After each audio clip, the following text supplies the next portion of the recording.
नमस्कार, online news देख रहे हैं आप और मैं हूं आपके साथ तान्या सिंह। बात करेंगे राजनीति की बड़ी खबरों के बारे में।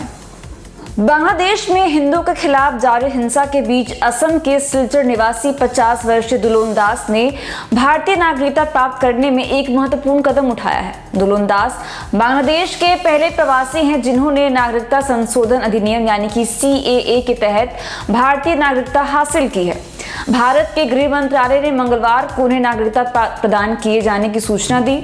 उन्हें अब गुवाहाटी में स्थित क्षेत्रीय पासपोर्ट कार्यालय जाकर अपना नागरिकता प्रमाण पत्र प्राप्त करने के लिए कहा गया है।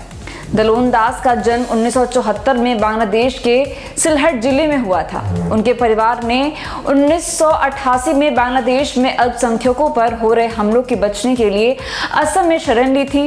उनके वकीलों के अनुसार 1986 में दास के पिता ने सिलहट जिले के एक गांव में 8,000 टका खर्च करके जमीन खरीदी थी, लेकिन इसके तुरंत बाद उन पर कई हमले हुए और उन्हें देश छोड़ना पड़ा। दुलोन दास 1996 से असम में भारतीय नागरिक के तौर पर मतदान कर रहे हैं। उनके परिवार के सदस्यों के पास आधार कार्ड, बैंक खाते और अन्य आवश्यक दस्तावेज भी मौजूद हैं। वकीलों ने बताया कि दुलोन दास ने राष्ट्रीय नागरिक रजिस्टर यानी NRC के लिए आवेदन नहीं किया था, लेकिन उन्हें पता था कि वे 1971 के बाद असम आए थे। इसी वजह से उन्होंने CAA के तहत नागरिकता के लिए आवेदन किया। अब तक असम से कुल 8 लोगों ने CAA के तहत नागरिकता के लिए आवेदन किया है। इनमें से 2 ने अपना आवेदन वापस ले लिया है। मंगलवार को वकील धर्मेंद्र देव ने स्थानीय पत्रकारों को बताया कि 2 आवेदन वापस लिए जाने के बाद गृह मंत्रालय द्वारा CAA के तहत 6 आवेदन की समीक्षा की जा रही है। उन्होंने ये भी कहा कि 4 और लोगों को जल्द ही नागरिकता मिलने की संभावना है।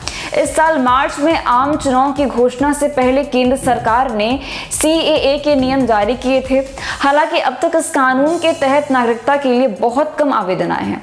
भारतीय जनता पार्टी यानी कि BJP ने दावा किया है कि केंद्र सरकार द्वारा CAA के तहत स्थानीय आवेदकों को नागरिकता देने की प्रक्रिया शुरू होने के बाद आवेदनों की संख्या में वृद्धि होगी। दुलोन दास की नागरिकता प्राप्ति CAA के कार्यान्वयन के संदर्भ में एक महत्वपूर्ण कदम है और इससे इस कानून के तहत नागरिकता पाने की प्रक्रिया में एक नया मोड़ आ सकता है। यह घटना असम और अन्य राज्यों में CAA के प्रभाव और इसके अंतर्गत आने वाली आवेदनों की संख्या को लेकर एक संकेत भी देती है। तो फिलहाल के लिए बस इतना ही। बड़ी खबर के लिए बने रहिए हमारे साथ और देखते रहिए ऑनलाइन न्यूज। धन्यवाद।